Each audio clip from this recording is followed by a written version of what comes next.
കാസർഗോഡ് കുണിയ എന്ന് പറയുന്ന സ്ഥലത്ത് ഏകദേശം ഒരു 25 ലക്ഷത്തിലധികം ആളുകൾ ഒരേ സമയം ഇങ്ങനെ ഒരുമിച്ച് കൂടും.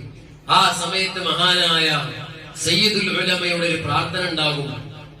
പണ്ട് മഹാനായ വരക്കൽ മുല്ലക്കോയ തങ്ങൾ പ്രാർത്ഥിച്ച പ്രാർത്ഥന, ഈ സംവിധാനത്തെ, ഈ സമസ്തയെ സഹായിച്ചവരെ നീ സഹായിക്കണമെന്നുള്ള പ്രാർത്ഥന ലക്ഷങ്ങളെ അണിനിരത്തിക്കൊണ്ട് പ്രാർത്ഥിക്കാൻ പോവാണ്. അപ്പം സമസ്ത നമ്മളോട് ചോദിച്ചു, തമിഴ്നാട്ടിൽ വിദ്യാഭ്യാസ പദ്ധതി ഉണ്ടാക്കണം, മറ്റുള്ള സംസ്ഥാനങ്ങളിൽ ഉണ്ടാക്കണം, യജു വില്ലേജുകൾ ഉണ്ടാക്കേണ്ടതുണ്ട്. ഇങ്ങനെ കോടിക്കണക്കിന് രൂപയുടെ ചെലവ് അതിലേക്ക് വരുന്നുണ്ട്. അതുകൊണ്ട് നിങ്ങൾ സഹായിക്കണം എന്ന് പറഞ്ഞു.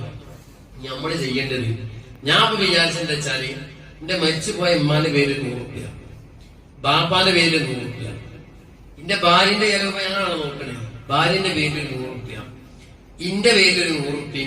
എനിക്ക് 3 മക്കളുണ്ട്. ഒരു കുട്ടി അടുത്തുണ്ടായത് അള്ളാഹു നല്ല സ്വാലിഹായി അവന്റെ തർബീയത്തിലായി അള്ളാഹു വളർത്തി തരുമാറാണ്.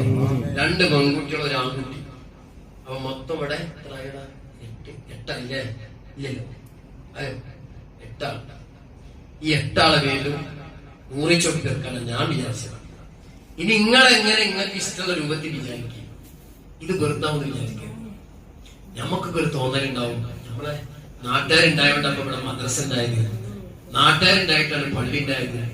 അങ്ങനെ ഒരു വാദം നമുക്ക് ഉണ്ടെങ്കിൽ ഇപ്പം ടിക്കറ്റിന്റെ വക ഫ്രീ. ഞാൻ ഇപ്പൊ 1 മാസം മുമ്പ് തമിഴ്നാട്ടിൽ പോയിട്ടുണ്ട്. തമിഴ്നാട്ടില്, ഉത്തർപ്രദേശില്, അതേപോലെ പല സ്ഥലങ്ങളിലൊന്നും ചെയ്യാം. ശരിക്കും അവിടെയുള്ള നാട്ടുകാരും പൈസക്കാരും ഒക്കെ അവിടെ രാവിലെ 7 ബെല്ലടിച്ചനെ മദ്രസകൾ കണ്ടുപോകും.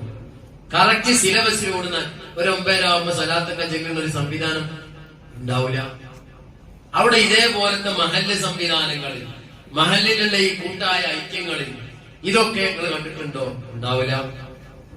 ഇപ്പൊ ഈ ഇരിക്കണ ഓരോ കുട്ടിക്കും ഫാത്തിഹ സൂറത്ത് കാണാതെ കിട്ടും, അത്തഹിയ്യാത്ത് കിട്ടും. ഈ എല്ലാ കുട്ടിയും നമ്മളെ സിദ്ധ്യാഖാന്റെ മോനെ, ചെറിയ കുട്ടിയാണ്, മോനക്ക് വരെ കിട്ടൂലേ? അത്തഹിയ്യാത്ത് കിട്ടൂലേ? ഇവിടെ കിട്ടൂലേ? കിട്ടും. അൽഹംദുലില്ലാഹ്, ഇവരൊക്കെ കിട്ടും. എന്റെ കാരണം ഇവിടെ നാട്ടുകാരുണ്ടായതുകൊണ്ടല്ല. ഞാൻ ഇപ്പൊ ഇവിടെ പ്രസംഗിക്കുന്ന മുന്നിൽ ഞാൻ ഇപ്പൊ ഒരു ഹദീസിന്റെ നാട്ടുകാരെ ഒട്ടിച്ചെന്ന ഹദീസാണ്.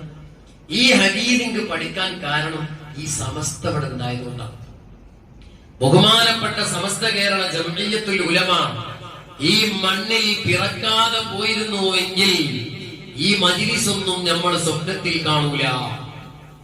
ഈ ഇരിക്കണ കുട്ടികളെ തലയിലൊന്നും തൊപ്പിട്ടവരെ കാണൂല, പള്ളി ദർസ് കാണൂല, മര്യാദക്കുള്ള ഒരു മദ്രസ കാണൂല.